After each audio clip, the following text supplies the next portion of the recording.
3 ng hapon, 5:43, ang iyong lingkod at ang kanyang makasama dito po sa Glen and Wing Villa, dito po sa Bailin, Cavite. So ito po mga kaibigan, napakaganda po. Bailin, Cavite. So mga kaibigan, alalahanin po natin nakasulat sa Matthew 36:5 na nagsasabi, ang wagas na pag-ibig mo Yahweh ay walang hanggan. Ang iyong pagtatapat ay abot sa kalangitan. So love na love po tayo ng ating Panginoon mga kaibigan. Kaya anumang mga challenge sa buhay, anuman ang pagsubok sa buhay, we need not to worry.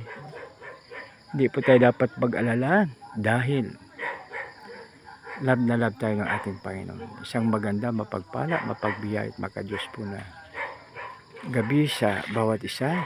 God bless us all.